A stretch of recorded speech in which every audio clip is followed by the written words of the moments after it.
Salut à tous, on se retrouve pour l'épisode 3489 du Zap Image. On commence aujourd'hui en ce samedi 22 novembre avec les résultats de la veille.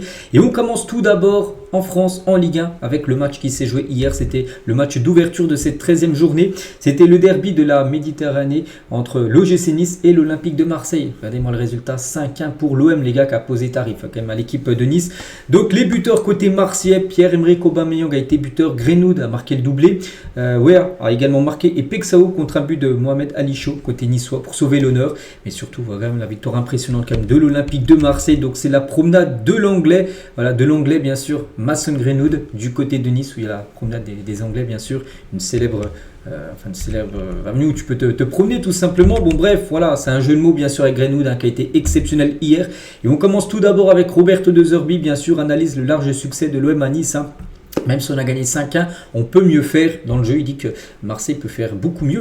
J'espérais ce résultat, c'était un match difficile, un derby. Je ne suis pas satisfait de la qualité du jeu. Même si on a gagné 5-1, on peut mieux faire, mieux produire du meilleur football. Je suis certain que cette équipe peut et doit mieux jouer, car elle a plus de qualité que ce qu'elle a pu montrer hier soir. Voilà. Donc 5-1, mais il n'est pas satisfait. Voilà, il y a des choses qu'il peut améliorer tout simplement. Roberto De Zerbi, mais en tout cas, c'est quand même pas mal ce qu'il réalise. Et De Zerbi égale Marcelo Bielsa, 28 points après 13 matchs de Ligue 1. Donc l'OM n'avait plus fait un aussi bon début de saison depuis la saison 2014-2015 avec Marcelo Bielsa à l'époque. Donc voilà, c'est vrai que 28 points pris en 13 matchs. Sur 13 matchs, maximum de points, tu peux en prendre 36, tu en as pris 28. Tu as loupé seulement 8 points depuis le début de saison. Donc oui, le début de saison de l'Olympique de Marseille, les gars, est très très bon. On continue toujours avec cette équipe aussi qui marque beaucoup de buts. Encore 5 passés hier contre cette équipe de Nice. Une première depuis 1948 avec 33 buts inscrits au bout de 13 matchs de Ligue 1. L'OM réalise son meilleur démarrage depuis la saison 1948. Voilà, il y a plus de 75 ans en gros. Voilà, c'est vrai qu'ils en passent beaucoup. Des buts, 33 buts, c'est quand même exceptionnel. Et l'homme fort quand même de cette équipe de Marseille sur ce début de saison, c'est quand même Mason Greenwood, les gars. Donc c'est lui qui a été élu homme du match lors de cette rencontre, doublé pour Mason Greenwood. Et Greenwood, un double buteur avec l'OM. Donc cette saison, toute compétition confondue, c'est 11 buts et 4 passes D. Actuellement, il est seul meilleur buteur de la Ligue 1 avec 10 buts. Il est à 8 avant. Il y avait seulement Panicelli qui était à 9. Donc avec son doublé, il monte à 10. Donc son autre but, c'est en Ligue des Champions qu'il a pu marquer. Donc voilà, impressionnant bien sûr ce joueur Mason Greenwood. Et Greenwood, avec son doublé, il vient de marquer aussi ses 29e et 30e buts du côté de l'Olympique de Marseille depuis qu'il est arrivé. Donc Greenwood devient le joueur le plus rapide à marquer 30 buts avec l'OM depuis 1970. Il lui a fallu 46 matchs. Voilà, 46 matchs pour marquer 30 buts là aussi. Le ratio est très très bon pour l'ancien joueur de Manchester United. On continue aussi avec Aubameyang. Gros match aussi de la part d'Aubameyang, désolé. Donc buteur et 2 passes D. Donc décisif sur 3 des 5 buts de l'Olympique de Marseille. Et cette saison, les gars, c'est déjà 11 buts et 7 passes D. Voilà, pour Aubameyang, il a le même nombre de buts que Greenwood, qu'on parlait, qui était à 11. Aubameyang, pareil. Après, il a peut-être marqué plus dans les autres compétitions que la Ligue 1. Mais en tout cas, lui aussi, bien sûr. Il réalise une grosse saison. Je pense aussi, il faut prendre en compte aussi le Gabon. Voilà, certainement. Voilà, sur ses 11 buts marqués, où il avait marqué par exemple un match, il a mis un quadruplé il y a quelques semaines. Donc voilà, tout ça font que lui aussi réalise un gros début de saison. Exceptionnel, Aubameyang aussi a atteint hier soir le cap des 400 buts en carrière. Ça aussi, c'est un sacré cap bien sûr réalisé par Pierre-Emerick Aubameyang, qui est un cap qui avait été atteint aussi par Mbappé. On se souvient lors de la trêve face à l'Ukraine, lui aussi il avait atteint les 400 buts. Bon, après Mbappé est beaucoup plus jeune qu'Aubameyang, mais voilà, rien que 400 buts en carrière, c'est exceptionnel. Toujours avec cette équipe marseillaise, donc la célébration des Marseillais dans le vestiaire niçois avec le maillot de Néal Maupay. Donc Maupay, donc il a été formé, hué et insulté la saison dernière à Nice. Et regardez, c'est lui, bon là c'est vrai que la photo est coupée en deux, mais là si on voit que le numéro 7, c'est Maupay qui monte son maillot. Il a été formé à Nice. Donc voilà, pour lui, hier c'était contre Nice. Et il a pu jouer en plus ses premières minutes de la saison. Il est entré en toute fin de match. Maupay a disputé ses premières minutes parce que depuis le début de saison, il était plutôt relégué quasiment avec l'équipe réserve. Et là, vu qu'il y avait pas mal d'absents quand même du côté de Marseille, il a pu jouer bien sûr cette rencontre et surtout rentrer dans ce match où le score était déjà fini, bien sûr 5-1. Donc voilà, concernant cette équipe de l'OM. Et côté niçois, rapidement avec eux, donc eux c'est compliqué, Nice compte déjà 12 défaites cette saison en 12 matchs.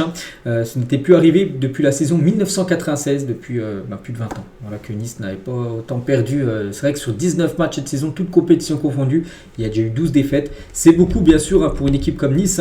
Et toujours avec cette équipe, ils en ont pris 5 hier, 5 buts. Donc 8 ans que Nice n'avait plus pris 5 buts durant un match de Ligue 1. C'était face à un autre Olympique, l'Olympique Lyonnais, pour une défaite 5-0 à domicile. Pour cette équipe de Nice, face à cette équipe de Lyon la dernière fois qu'ils avaient pris en gros 5 buts dans un match.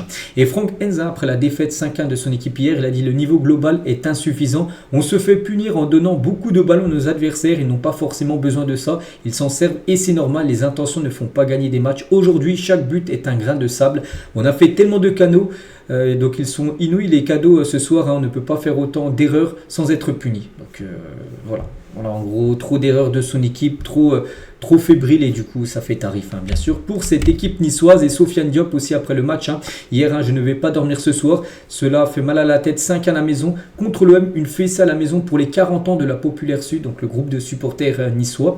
Je ne vais pas dormir cette nuit, on doit se réfugier dans le travail, se regarder dans le miroir. Voilà, c'est que Nice actuellement c'est pas mieux cette équipe. Donc voilà ce qu'il y a à dire sur ce match hier soir. Donc au programme aujourd'hui, 3 rencontres sur ce samedi. Lens-Strasbourg à 17h, Rennes contre Monaco 19h et le PSG ce soir à 21h05 reçoit l'équipe du Havre. On va parler de quelques rencontres. Il y a tout d'abord Rennes-Monaco. Et ça y est les gars, Paul Pogba est bien dans le groupe. On en parlait tout au long de la semaine. Son nom est bien là. Regardez, ça c'est le groupe bien sûr de l'AS Monaco. Et si on regarde les milieux de terrain, on peut voir Minamino, Zakaria et au milieu Pogba. Voilà, première fois les gars qu'il est dans un groupe de Monaco depuis son arrivée et première fois qu'il peut potentiellement jouer un match depuis 26 mois quand même, depuis 2 ans. C'est en 2023, à peu près octobre 2023, son dernier match disputé en carrière. Donc voilà, normalement il ne sera pas titulaire, ça c'est sûr et certain, mais peut-être rien que le voir jouer 5 minutes les gars, c'est une forte possibilité pour Paul Pogba. On continue aussi avec le Paris Saint-Germain ce soir qui reçoit l'équipe du Havre, toujours un match spécial, les matchs d'après reprise pour l'équipe parisienne parce qu'il y a beaucoup de joueurs qui sont partis en sélection. Et Luis Enrique sur l'état de santé déjà de Dembélé, il a dit je ne sais pas, je ne suis pas docteur, donc il s'améliore bien sûr, il faut être attentif et quand je verrai comment il se sent à l'entraînement dans les prochaines semaines, ça sera le moment de voir Ousmane sur le terrain. Donc pour l'instant je ne sais pas, j'ai pas vu le groupe encore du PSG. Donc ça m'étonnerait qu'il soit là. Même s'il est présent dans le groupe, il jouera pratiquement pas ou il jouera peut-être la fin de match, mais il ne devrait pas être présent bien sûr dans le groupe. Ousmane peut-être dans les futures semaines. Concernant aussi Achraf Hakimi par rapport à son ballon d'or africain, il était questionné par rapport à ça. Donc Enrique, après les nombreuses distinctions individuelles au PSG, ballon d'or africain c'est pour Hakimi, le ballon d'or ça a été pour Ousmane Dembélé, le ballon d'or on peut dire asiatique ça a été pour Kanguini, le Golden Boy c'est Désiré Doué. Donc voilà, il y a eu pas mal de joueurs parisiens qui ont reçu des trophées individuels. Il a dit les prix individuels ne m'intéressent pas. Je suis très content pour Achraf, il a été à un niveau top. Je rigole souvent avec lui, mais pour moi c'est plus qu'un latéral, c'est un latéral mais aussi un ailier, un milieu, un numéro 9, mais je suis un peu préoccupé par les bruits que j'entends autour de l'équipe et des récompenses individuelles. C'est un sport d'équipe, il faut être prêt pour travailler en tant qu'équipe. C'est une saison un peu différente parce qu'il y a beaucoup de récompenses et c'est joli d'avoir cette reconnaissance, mais je suis un peu préoccupé parce que je ne veux pas parler du passé, je veux parler maintenant de l'avenir bien sûr. Le passé il est fait, la Ligue des Champions est gagnée, parfait. Donc moins de prix et plus de concentration sur ce que nous voulons, et ce que nous voulons c'est très difficile, c'est pour ça qu'il faut être concentré. Voilà, il espère que tous ces prix les gars fassent pas tourner la tête des joueurs qui ont remporté ces prix là ces dernières semaines. Donc voilà ce qu'il a pu dire en conférence de presse Luis Enrique. Et toujours sur ce match de ce soir, à noter que Vitinha, regardez, il aura son badge au-dessus de Vitinha, on peut avoir un P là, donc c'est top scoreur, top passeur plutôt. Scoreur c'est plutôt maintenant pour Greenwood qu'il aura peut-être la semaine prochaine, si Panichelli il ne dépasse pas au classement des meilleurs buteurs. Mais en tout cas, meilleur passeur, c'est bien Vitinha, le meilleur passeur de Ligue 1 ce soir. Il aura ce petit badge là, dans le dos bien sûr, pour le match. Et Vitinha devrait être titulaire et capitaine ce soir, vu que bien sûr Marquinhos le numéro 1 capitaine n'est pas là, Hakimi, deuxième capitaine n'est pas là. Donc Vitinha qui est le troisième devrait être le capitaine et titulaire. Donc voici le 11 attendu ce soir. Voilà pour cette équipe parisienne. Barcola, Ramos, Kanguini en attaque, Neves, Vitinha, Mailu au milieu de terrain. Zeremri pourrait commencer à droite avec Zarvani, Beraldo, Hernandez et Chevalier. Pour la Pacho, tout ça pourrait souffler. Il a joué avec l'Équateur là, les 2 matchs lors de cette trêve. Donc il pourrait faire tourner lors de ce match de ce soir. N'oubliez pas que le PSG joue également contre Tottenham mercredi prochain. C'est pour ça qu'il pourrait laisser aussi quelques joueurs bien sûr au repos avant le match de Champions League. Voilà ce qu'il y a à dire sur la Ligue 1. Tout ce qu'il y a à dire sur les matchs d'hier et les matchs du jour. Rapidement la Ligue 2, tiens, avec le résultat du leader 3 qui se déplaçait du côté de Laval hier. Victoire 1-0 des Troyens, parfait pour eux. Et du coup les autres résultats, Annecy s'est imposé 1-0 contre Bastia. Boulogne s'est imposé 3-1 contre Grenoble. La victoire du Mans 2-1 contre Pau et le match nul important entre Rodez et Dunkerque. Voilà les rencontres d'hier. Au programme aujourd'hui, Amiens-Guingamp, Red Star Clermont et Saint-Étienne-Nancy ce soir à 20h. Et le classement pour l'instant, en attendant bien sûr les matchs du jour où ça bougera. Donc 3 bien sûr avec cette victoire conforte sa première place. Le Red Star deuxième, Saint-Étienne troisième. Avec que si Saint-Étienne s'impose, il pourrait repasser deuxième. Après Red Star joue également. Donc si Red Star et Saint-Étienne, il pourrait revenir un peu sur 3. Donc voilà. Concernant ce top 5 pour l'instant de cette Ligue 2. On bascule sur un autre championnat, le championnat espagnol, la Liga. Il y avait un match hier, Valence contre Levante, c'est Valence qui s'est imposé 1-0. Voilà, félicitations à eux. Donc c'est Hugo Duro qui a été buteur, à la 79e minute de la partie. Donc belle victoire bien sûr de Valence au programme aujourd'hui. Par exemple, la Real Sociedad se déplace à Osasuna, Villarreal reçoit Mallorca, le Celta se déplace à Alaves et bien sûr à 16h15 tout à l'heure. Cet après-midi, le Barça reçoit l'Athletic Bilbao au Camp Nou. Ça y est, c'est le grand retour au Camp Nou après plus de 2 ans et demi avoir joué du côté de Montjuic. Et ben le Barça revient du côté du Camp Nou. Donc la capacité cet après-midi, 45 401 personnes exactement. Voilà, n'oubliez pas que quand le Camp Nou sera fini, parce que là il y aura seulement le premier et le deuxième étage qui seront ouverts. Donc le troisième c'est pas ouvert parce qu'il est en travaux. Après il va dépasser la barre des 105 000 places quand il sera fini à 100% bien sûr ce stade. En tout cas 199 €, c'est le billet le moins cher pour voir le retour du Barça au Camp Nou parce que beaucoup de personnes vont être là pour le retour de l'équipe bien sûr du côté de ce stade mythique. Donc ce week-end le Barça fait son retour à Bilbao avec une jauge comme j'ai dit. Donc le prix des billets a varié entre 199 et 595, ça peut même aller encore plus cher pour les zones VIP, bien sûr, les loges. Donc le club assume en expliquant que le prix est calculé selon la demande, parce qu'il y a une forte demande et du coup, quand il y a beaucoup de demandes et peu de places, et ben, du coup le prix des places s'envole, et qu'il sera adapté à chaque augmentation de la capacité du stade, parce que le Barça aimerait, là d'ici à peu près janvier, augmenter bien sûr sa capacité à 60 000 places, que les travaux ont avancé, peut-être qu'ils pourront ouvrir peut-être une autre partie du stade, ils en ont augmenté à 60 000 places d'ici 1 ou 2 mois, et du coup peut-être les billets, bien sûr le prix des billets descendront, voilà, ce qui est logique. Donc voilà, concernant ce retour du côté du Camp Nou qui est très attendu, du côté de Barcelone, et concernant quelques infos, tiens avant le match, donc officiel, Juan Garcia et Rafinha sont de retour, ça c'est des bonnes nouvelles pour le Barça, les deux sont blessés depuis 2 mois quand même, Rafinha il a beaucoup manqué, et Juan Garcia aussi, parce que Chesney les gars c'était quand même très moyen, les deux seront là, c'est en conférence de presse, Hansi Flick qui l'a dit, et même Juan Garcia sera directement titulaire, ça fait 2 mois qu'il n'a pas joué, direct il revient directement dans les buts, parce que Chesney là c'était à bout de souffle, du côté du Barça, et concernant Rafinha, donc lui il n'y aura pas de risque, il ne sera pas titulaire, il devrait jouer une quinzaine de minutes à la fin de match, le joueur brésilien. D'autres infos aussi qu'il a pu dire Hansi Flick, je pense que Lamine Yamal sera bien de retour aujourd'hui. Lui qui a été forfait les 2 matchs de l'Espagne, Lamine. Il a parlé donc de Rafinha sera de retour sur le banc, il pourra jouer un quart d'heure. Pedri donc lui sera de retour peut-être contre Chelsea, je ne le sais pas encore. Voilà, pour le match d'aujourd'hui, il ne sera pas là, Pedri c'est sûr et certain. Et Rashford les gars, a une fièvre, il ne devrait pas être disponible aujourd'hui. Il a de la fièvre, il n'a pas participé à l'entraînement hier vendredi, donc voilà, normalement aujourd'hui, voilà, vu qu'il est diminué, il n'est pas à 100%, il devrait être forfait pour le match. Marcus Rashford. Donc, voilà quelques infos concernant bien sûr ce FC Barcelone. Et il y avait aussi une question qu'il y en a un journaliste aussi qui a posé une question à Hansi Flick par rapport au retour, enfin la visite surprise de Lionel Messi au Camp Nou, qu'est-ce qu'il a pu penser, et sur la possibilité de l'entraîner un jour. Il a dit Messi est le meilleur joueur de ces 10 dernières années, j'ai toujours pris plaisir à le regarder jouer, il est fantastique, ce qu'il a accompli est incroyable, l'entraîner un jour, son contrat se termine en 2028, le mien en 2027, ça ne dépend pas de moi. Voilà, parce que voilà, en gros, pour Hansi Flick qui coach Léo Messi, il faudrait que Messi revienne au Barça. On ne voit pas Hansi Flick aller coacher Miami. Enfin, j'en sais rien. Mais voilà, c'est en gros ce qu'il a pu répondre à cette question du journaliste. Voilà ce qu'il y a à dire sur le Barça concernant le Real. Demain, déplacement Elche, équipe promue. Et tiens, Mbappé, les gars, ça va beaucoup mieux pour lui. De retour à la maison. Voilà, c'est une photo qu'il a pu publier sur son compte Instagram. N'oubliez pas qu'Mbappé, il avait été forfait le dernier match avec l'équipe de France. Il avait une douleur à la cheville. Enfin, on ne sait pas trop vu qu'il était parti à Dubaï. En tout cas, voilà, plus de soucis. Regardez, il est en mode l'entraînement en ciseaux. Pas de soucis pour Mbappé qui devrait être titulaire demain soir. On continue du côté de la Première Ligue. Il n'y avait pas de rencontre hier soir, de match avancé. Du coup, c'est le programme aujourd'hui. Regardez, cette journée à 13h30. Chelsea se déplace à Burnley. En grosse équipe, par exemple, Liverpool reçoit Nottingham Forest. Newcastle, Manchester City ce soir, enfin à 18h30 tout à l'heure. Donc voilà, grosse journée. Et concernant quelques rencontres, on va parler tout d'abord Chelsea contre Burnley. Et Cole Palmer, les gars, c'est officiel, est de nouveau blessé. Il est déjà blessé à l'aine depuis longtemps. Donc à l'aine, c'est au niveau un peu la pubalgie, enfin la pubalgie, tout ça, un peu comme Lamine Yamal, tout ça. Et ben c'est il s'est blessé ailleurs. En gros, l'Anglais s'est fracturé l'orteil en se cognant le pied chez lui et est d'ores et déjà forfait pour les matchs face au Barça et Arsenal. C'est le petit doigt de pied, en gros, il a dû se cogner, contre une porte, j'en sais rien. Et du coup, il s'est blessé chez lui tout seul. Et du coup, nouvelle blessure pour lui. Il n'a plus disputé la moindre rencontre depuis le 20 septembre dernier. Du coup, il va louper quand même des gros matchs. Donc là, il y a Burnley aujourd'hui, mais il y a surtout le Barça mardi en Ligue des Champions et Arsenal la semaine prochaine. Il y a un Arsenal, Chelsea, où il ne sera pas là. Donc là, il va louper ces 3 rencontres, surtout les 2 grosses affiches là.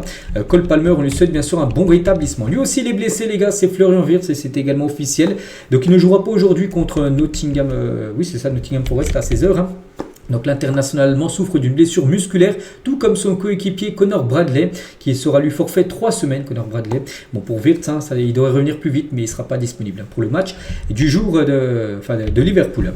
Et toujours avec Liverpool, mais cette fois-ci un retour, c'est Alisson Becker qui devrait être de retour ce samedi. Le Brésilien de Liverpool sera probablement titulaire face à Nottingham. Le portier des Reds n'avait plus joué depuis sa blessure, qu'il a eu comme il y a pas mal de semaines. Donc voilà, normalement retour aujourd'hui d'Alisson Becker. Du côté d'Arsenal, l'Arsenal il joue demain, dimanche. Ça sera un Arsenal-Tottenham. Ça sera le derby du nord de Londres. C'est juste à côté, bien sûr, les 2 clubs. Et coup dur pour Arsenal confirmé. Donc, Mikel Arteta est en conférence de presse. Il a parlé de la blessure de Gabriel qui s'est blessé avec le Brésil. Pendant la trêve, il a dit qu'il sera absent pendant des semaines. Nous aurons un autre scanner mercredi prochain pour savoir comment ça évolue, comment ça progresse en gros son rétablissement. Les autres joueurs vont devoir se surpasser maintenant. Voilà, parce que Gabriel, les gars en défense, c'est quand même lui et Saliba, c'est la paire. Voilà, c'est vraiment peut-être les 2 meilleurs défenseurs au monde. Alors, ils ont fait quand même une série de 8 matchs d'affilée sans prendre le moins de buts. Quand même l'équipe d'Arsenal avant les 2 buts qu'ils ont pris la semaine dernière contre Nottingham. Donc en tout cas, il ne sera pas là pendant X semaines, on ne sait pas, 2, 3, 4 semaines. Ça, c'est un gros coup dur pour les Gunners. Et toujours avec Arsenal, les propos forts de Declan Rice sur Mikel Arteta. Ne le jugez pas maintenant, jugez-le à la fin de sa carrière quand il aura tout gagné, car il le fera, j'en suis sûr. Voilà. On verra. C'est vrai qu'Arsenal, c'est une équipe à chaque fois qui finit souvent deuxième. C'est vrai que les 2 ou 3 dernières années, ils ont fini quand même deuxième de la première ligue à chaque fois. Maintenant, il faut gagner des trophées quand même pour les Gunners. Donc voilà ce qu'a pu dire Declan Rice. Il envoie du soutien à son coach. Actuellement, n'oubliez pas qu'ils sont premiers, l'équipe d'Arsenal. On continue avec un autre championnat, le championnat allemand. Hier, il y avait un match, Mayence contre Offenheim, et un partout. Voilà, entre ces 2 équipes, pour les buteurs. Donc là, il y a Dacosta et l'autre buteur. Bon, il n'est pas mis 6 buts contre son camp au bout de 9 minutes de jeu. Voilà. Concernant bien sûr cette rencontre en Bundesliga. Il y a noté aujourd'hui le programme. Donc le Bayern Munich reçoit Fribourg. À 15h30, Dortmund reçoit Stuttgart. Ou par exemple, Cologne reçoit Francfort. Voilà le programme aujourd'hui en Allemagne. Et concernant le Bayern, notez des nouvelles de Luis Diaz. Souvenez-vous le tacle qu'il avait fait sur Achraf Hakimi. Ça y est, on sait combien de matchs il sera suspendu. Luis Diaz est suspendu 3 matchs par l'UEFA après son énorme faute sur Achraf Hakimi. Le Bayern compte faire un appel. Pour eux, c'est trop lourd. Il a quand même blessé Hakimi. On peut voir qu'Hakimi, les gars... on a pu le voir lors de la cérémonie du Ballon d'Or africain, il est en trottinette parce qu'il ne peut plus poser le pied, c'est fou. Donc il compte faire appel parce que pour eux c'est trop lourd en gros ce qu'il a pris. Non, tu as quand même blessé un joueur pendant au moins pas mal de semaines. Donc voilà, ce sera 3 matchs de Ligue des Champions. Donc c'est-à-dire le match là, je sais plus, je crois qu'il reste peut-être 3 ou 4 matchs de LDC. Donc il sera forfait les prochaines rencontres. Luis Diaz. On bascule maintenant en Italie. Le programme aujourd'hui, il y a des belles affiches. Naples-Atalanta, déjà ça c'est un choc. La Fiorentina qui n'a toujours pas gagné. Pourquoi pas gagner son premier match peut-être contre la Juve à 18h. Bologne se déplace à Udinese et les Genois se déplacent à Cagliari aujourd'hui à 15h. Du côté du Portugal, il y avait un match hier. C'était de la Coupe du Portugal et le Benfica a galéré. J'aurais aimé changer 9 joueurs à la pause. Voilà ce qu'il a pu dire José Mourinho, l'entraîneur. Donc Mourinho détruit complètement l'attitude de ses joueurs après le match du Benfica contre Atlético CP, donc une équipe de D3 portugaise. Ils ont galéré, il y avait 0-0 à la mi-temps. Donc The Special One a effectué quand même 4 changements directement à la mi-temps parce qu'il était complètement dégoûté de ses joueurs. Donc il a pu faire 4 changements. Il a voulu garder encore un autre changement pour la deuxième mi-temps, mais il a déjà changé 4 joueurs de la mi-temps, parce qu'il a dit j'aurais aimé changer 9 joueurs à la pause, s'il aurait pu. Donc après, le Benfica a réussi quand même à s'imposer 2-0, mais bon, il a vraiment été très déçu de la performance de ses joueurs. On continue également avec la Coupe du Monde U17, parce qu'hier, il y avait les 4 quarts de finale qui ont été joués. On va parler de ces 4 affiches. On commence tout d'abord avec le Maroc contre le Brésil. Tiens, le Brésil qui a éliminé l'équipe de France en 8e de finale. Et bien cette fois-ci, ils viennent d'éliminer le Maroc. Donc victoire 2-1 des Brésiliens, et surtout le deuxième but, déjà il a marqué un doublé d'elle, mais surtout le deuxième but a été inscrit à la 95e. On se souvient déjà contre la France, ils perdaient 1-0, ils avaient marqué à la 89e pour égaliser, et après ça c'était joué au tir au but. Et bien là pareil, ils ont encore marqué un but en toute fin de match, le Brésil, cette fois-ci le but de la victoire, et du coup le but de la qualification pour les Brésiliens, donc élimination de la sélection marocaine. L'Italie contre le Burkina Faso, donc les Italiens aussi un but en fin de match à la 82e par Campagnello, et du coup il permet avec ce seul but d'accéder au dernier carré, en gros en demi-finale de cette Coupe du Monde U17. Le Portugal aussi a fait le taf contre les Suisses, 2-0 pour les Portugais. Mid et Neto ont été les deux buteurs. Ça c'est des noms à souvenir les gars, parce que dans le futur, très certainement, voilà, ces joueurs-là, on les verra jouer dans le monde professionnel. Ils sont très bons en U17. Voilà, la plupart bien sûr finiront professionnels. Et sinon côté autrichien les gars, équipe surprise comme l'Autriche, s'est imposé 1-0 contre le Japon. Moser, un buteur à la 49e. Mais c'est vrai que l'Autriche, les gars, regardez, écrase tout. Ils ont fait 6 matchs et ils ont tout gagné. Les matchs de poule, ils ont gagné les 3. Puis là, ils ont tout gagné. Japon, Angleterre, Tunisie, Nouvelle-Zélande, Mali, Arabie Saoudite. Ils ont tout gagné pour l'instant. La sélection autrichienne, du coup, qui se qualifie également pour les demi-finales. Du coup, le programme maintenant. Il y aura un Portugal-Brésil, première demi-finale. Et l'autre, ça sera du coup Autriche contre l'Italie. Voilà, donc 3 nations européennes et une nation sud-américaine. Voilà pour cette fin de Coupe du Monde U17. Toujours avec la Coupe du Monde, tiens, on revient il y a 3 ans, jour pour jour, c'était un 22 novembre. Et l'Argentine subissait face à l'Arabie Saoudite la seule défaite de sa Coupe du Monde 2022. Ils avaient commencé par une défaite. Mené 1-0 dès la 10e minute de jeu, les joueurs d'Hervé Renard ont su marquer à 2 reprises en 5 minutes pour s'imposer. Et du coup, ils avaient gagné, 2-1, je crois, face à l'Argentine qui avait commencé, souvenez-vous, la Coupe du Monde, qu'ils ont gagné il y a 3 ans, mais par une défaite. Voilà, c'était commencé par une défaite, après ils avaient gagné, puis après ils avaient gagné jusqu'à la fin. Comme un peu l'Espagne en 2010, je crois l'Espagne a perdu son premier match contre je crois que c'était contre la Suisse. Ils avaient perdu, je crois, 1-0 tout ça, puis après ils ont tout gagné, puis ils ont gagné la Coupe du Monde. Donc voilà, c'est pas que tu perds le premier match d'une Coupe du Monde que ça c'est fini. La preuve avec l'Espagne et l'Argentine c'était il y a 3 ans, jour pour jour. Et toujours, tiens, avec l'Argentine, Di Maria qui ne joue plus en Argentine, mais voilà, Di Maria c'est une légende bien sûr. Il écrit l'histoire avec Rosario Central. De retour dans son club formateur cette année, Aurel Di Maria a remporté le championnat d'Argentine avec cette équipe. Il s'agit du premier titre depuis 1987, depuis quasiment 38 ans. Ils n'ont pas gagné le moindre titre de champion. Il arrive la première année, il revient dans cette équipe-là et directement il gagne le championnat d'Argentine. Aurel Di Maria, donc félicitations bien sûr à cette légende. On continue, on va parler cette fois-ci de Ryan Cherki. Était tout proche de signer au Paris Saint-Germain l'été dernier, donc il devait passer sa visite médicale au PSG. C'était programmé, voilà, c'était sûr, c'était à cette heure-là qu'il devait arriver, tout ça. Il y avait un accord entre toutes les parties, voilà, pour Paris qui était OK, Lyon était aussi OK pour le vendre. Il a décidé pour des raisons qui lui appartiennent de reculer. En gros, au dernier moment, il a dit non.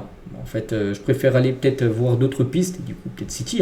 Donc ça aurait pu se faire à Paris, mais ça ne s'est pas fait. C'est surtout Cherki et Ega qui a dit non au dernier moment. Sinon, s'il aurait été à cette visite médicale qui était programmée, il serait actuellement parisien.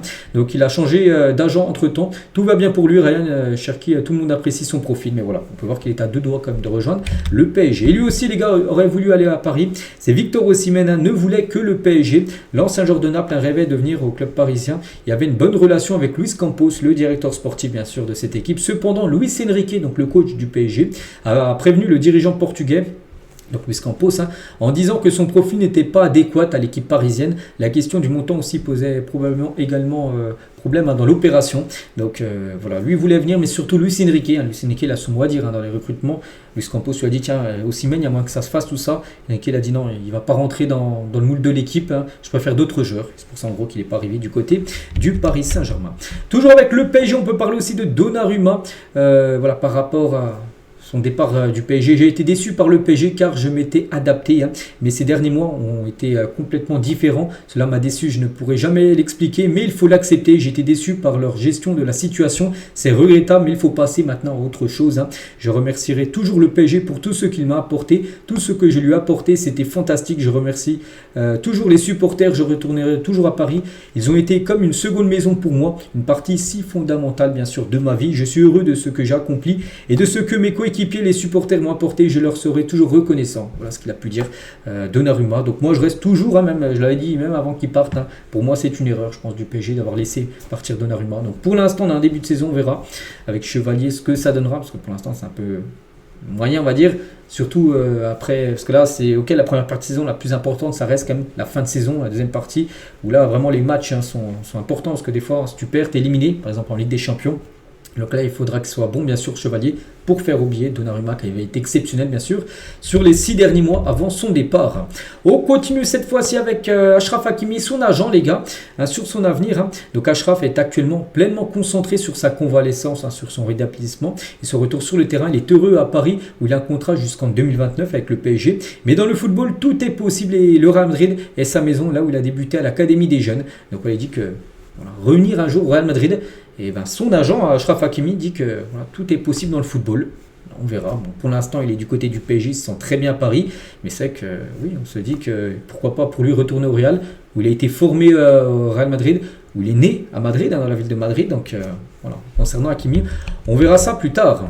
On continue avec Bruno Fernandes, le capitaine de Manchester United, qui était ces derniers jours, quelques jours en repos du côté de Paris, avec sa copine. Et regardez ce touriste, regardez, c'est Neves, les gars, qui a mis une photo de Fernandes, qui était dans la boutique officielle du Paris Saint-Germain.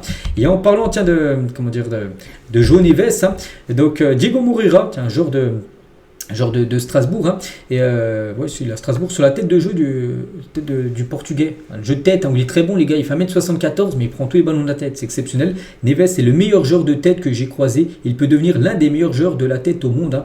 Il a toujours été plus petit que les autres et ça l'a obligé à être plus intelligent qu'eux, bien sûr, pour prendre le ballon de la tête vu qu'il était plus petit.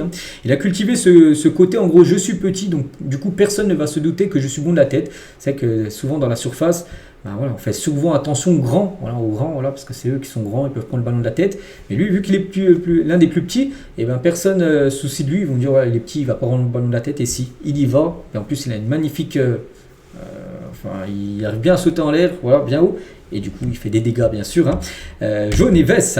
On continue avec Sadio Mané qui encense Cristiano Ronaldo, son coéquipier Al Nasser. Je n'ai jamais vu un autre joueur comme lui. Quand je suis arrivé ici, du côté de cette équipe, j'ai vu exactement ce que m'on racontait sur lui. C'était incroyable. C'est un athlète complet. Un exemple pour tous les footballeurs du monde. Sa mentalité, sa fin de victoire, son professionnalisme est incroyable. Voilà le beau message de Mané sur CR7. Il a également parlé de Roberto Firmino. Je n'ai jamais vu un footballeur professionnel et un être humain comme Roberto Firmino qu'il avait côtoyé du côté de Liverpool dans le passé. C'est le seul joueur dont j'ai le maillot accroché dans ma maison. Leur année ensemble à Liverpool avait été bien sûr exceptionnelle. Et toujours avec Mané, il revient aussi sur son différend avec Mohamed Salah. Avec Salah, c'était chaud un petit peu du côté de Liverpool. Je me souviens encore d'un match face à Burnley, j'étais en furie. Il ne m'avait pas fait la passe alors qu'il aurait dû. Donc depuis ce jour, nous sommes devenus encore plus proches. J'étais furieux après le match. Le lendemain, donc Mohamed Salah est venu me voir, mais il ne savait pas comment s'y prendre. Il pensait que j'étais encore en colère. Il est venu et m'a dit, on peut parler. J'ai répondu, pas de problème. Il m'a dit, alors tu crois que je ne voulais pas te faire la passe la veille lors d'un match contre Burnley où il aurait dû faire la passe et Salah a plutôt fait l'individuel. Mais je te jure que je ne t'ai même pas vu. Quand j'ai eu le ballon, je voulais juste tirer. Je n'ai rien contre toi. Si je t'avais vu, je te l'aurais fait. Voilà cette passe. Je lui ai dit, donc Mohamed, ne t'inquiète pas, c'est fini. J'étais en colère parce qu'avec ton talent, tu aurais pu faire plus de passes et tout. Il arrive parfois que ce genre de choses se produisent entre attaquants. Et je lui disais toujours, je sais que tu veux être le meilleur buteur. Je peux t'aider, ça ne me dérange pas. Je te ferai des passes. Si tu peux être le meilleur buteur, pas de problème, je t'aiderai. Voilà la relation, en gros. Même si des fois c'était un peu chaud, il le dit que des fois c'était chaud, mais voilà, ils sont bien sûr, souvent ils ont été amis, bien sûr, du côté des Reds. Toujours en Angleterre, les gars, on va parler de Birmingham. Le projet de stade de Birmingham est extraordinaire. Le club de Championship en 2e division a annoncé la construction d'un nouveau stade de 62 000 places, c'est énorme, d'ici 2030. Et le style de cette nouvelle enceinte aura un sens particulier. 12 grandes tours en forme de cheminée se dresseront au sein du stade et abriteront notamment les escaliers. Il s'agit d'un hommage au passé industriel de la ville. Donc voilà quoi pour ressembler le futur stade de Birmingham, qui sera sublime avec des grandes cheminées, mais ça sera en gros les escaliers. Voilà. Et il va être sublime. C'est un peu pour ceux qui ont déjà regardé la série Peaky Blinders, qui est tournée dans la ville de Birmingham. Voilà, c'est un peu ce style-là en gros qui sera le style tout simplement de ce stade du côté de cette équipe. Bref, on continue, on va parler des Girondins de Bordeaux. Donc on les a pas oubliés vu qu'ils jouent en National 2. Ce serait bien qu'ils remontent des gens nationaux, quand même Bordeaux, ils n'ont rien à faire en N2. Mais bon, on sait qu'ils ont eu des problèmes financiers. Et la chaîne Ligue 1 Plus, qui diffuse la Ligue 1 en gros, souhaite obtenir les droits de diffusion des matchs à domicile des Girondins de Bordeaux. Voilà, pas tous les matchs de N2, seulement Bordeaux quand ils jouent à domicile. Et la chaîne Ligue 1 Plus aimerait en gros retransmettre les matchs, bien sûr, de cette équipe des Girondins, qui sont, je crois, actuellement 3e. J'ai vu leur classement là, il y a quelques jours, ils sont 3e actuellement dans leur poule. N'oubliez pas qu'en N2, c'est compliqué à monter en N1, c'est seulement le premier qui monte. Donc voilà, tu peux faire toute une bonne saison en étant 3 ou 2e, c'est que le premier qui monte en national. Et c'est compliqué, bien sûr, dans des poules à 14. On continue, on va parler de Raphaël Varane sur sa première rencontre avec José Mourinho. Je me suis dit, je vais me battre corps et âme pour cet homme. Je ne l'ai pas eu au téléphone, mais avant de signer, j'ai voyagé à Madrid et j'ai bien parlé avec lui en personne. J'avais besoin de savoir s'il me voulait vraiment. Voilà, parler face à face. Mourinho a énormément de charisme. Je suis sorti de là en me disant, je vais me battre corps et âme, bien sûr, pour cet homme, pour Mourinho. Et Varane aussi raconte l'anecdote incroyable de son premier échange avec Zinedine Zidane. Je suis raccroché au nez de Zidane, t'es fou. Donc le téléphone sonnait tout le temps à cette époque, alors je faisais à peine attention. Je décroche et je me dis encore un, et soudain je reconnais Zidane, avec sa voix. Donc j'avais peur, pour être honnête, je lui dis, on peut parler une autre fois, je suis très occupé. Et lui, avec son élégance habituelle, m'a répondu, oui, bien sûr, on s'appelle plus tard. Je cours voir mon grand frère, tu ne vas pas me croire ce qui vient de m'arriver. Il me dit, tu as raccroché au nez de Zidane, tu as fait quoi? Donc t'es fou. Donc voilà, en gros c'était le premier échange entre Varane et Zidane. Donc Zidane l'avait appelé, bien sûr, quand il était à Lens, pour le faire venir bien sûr du côté du Real Madrid. Et toujours avec Varane, est fier d'avoir été formé du côté de Lens. Je suis un pur produit lensois, j'ai joué à Lens de mes 9 jusqu'à mes 18 ans. Lens m'a créé en tant que footballeur, je garde des souvenirs formidables du côté de cette équipe. N'oubliez pas que Varane a pris sa retraite, c'est qu'il a pris sa retraite tôt, à 31 ans. On voit des joueurs comme CR7 à 40 ans, voilà, encore jouer. Bon, après il fait comme il veut, s'il a voulu arrêter tôt, mais c'est vrai que c'est dommage. Je pense qu'il aurait pu jouer encore quelques années. Après, il a eu pas mal de blessures quand même. Sur sa fin de carrière, ce qu'ils lui ont certainement engrangé, on va dire, dans son choix, bien sûr, de prendre sa retraite. On continue avec Zirkzee, donc un joueur néerlandais de Manchester, il pourrait partir et il pourrait poser ses valises du côté de l'AS Roma face au coût élevé de l'opération. Donc l'AS Roma réfléchirait plutôt à un prêt avec option d'achat. Voilà, ce ne serait pas un transfert sec, mais plutôt peut-être un prêt pour les 6 derniers mois de la saison. Voilà, pour Zirkzee qui aurait enfin du temps de jeu, parce qu'à Manchester, c'est très compliqué d'en avoir. Federico Chiesa pourrait revenir en Italie. Donc Naples, Milan ou encore l'Inter sont convaincus par son profil. Ça aussi, ça pourrait se faire dès janvier, les gars. Tiens, dans un mois et une semaine à peu près, c'est l'ouverture du mercato hivernal. Et lui pourrait quitter aussi son club de Liverpool. Le Bayern et Manchester City se battent pour Givero. Oui, donc je ne sais pas trop qui est ce joueur. Bon, il joue du côté du Feyenoord, mais bon, je regarde très peu le Feyenoord en tout cas. Voilà, les grands clubs européens s'intéressent à lui. Donc les Bavarois surveillent le jeune néerlandais pour le poste d'arrière droit. Tandis que City l'a aussi ajouté à sa shortlist pour recruter un nouveau latéral droit. C'est Fabrizio Romano, les gars, qui confirment cette info. Des nouvelles aussi de Guendouzi qui pourrait revenir en Angleterre. Sunderland, Newcastle et Aston Villa le suivent de près. Voilà, concernant le joueur actuellement de l'équipe de la Lazio de Rome. Et on finit aujourd'hui, les gars, avec tous ces joueurs-là, les 11 nominés pour le prix FIFA The Best. En gros, donc parmi ces 11-là, un remportera ce prix-là tout en bas à droite que plein de joueurs ont déjà remporté. Voilà, Ronaldo a déjà remporté, Messi, tout ça. Donc, qui remportera ce prix? On verra ce que sera le Ballon d'Or. N'oubliez pas que le Ballon d'Or, par exemple, voilà, quand tu es Ballon d'Or, Rodri l'avait gagné l'année dernière, le Ballon d'Or, et c'est Vini qui avait remporté le prix The Best. Donc c'est pas que tu as gagné le Ballon d'Or que tu es obligé de gagner le trophée The Best. Donc voilà, on connaîtra très prochainement. Donc pas mal de Parisiens, je peux voir Dembélé, je peux voir Hakimi, je peux voir bien sûr Vitinha ou même Nuno Mendes, par rapport à l'année magnifique bien sûr de l'équipe parisienne. Donc voilà tout ce qu'il y avait à dire aujourd'hui. J'espère que ça vous a plu. On se retrouve nous demain, bien sûr, demain dimanche, pour le prochain numéro. À demain.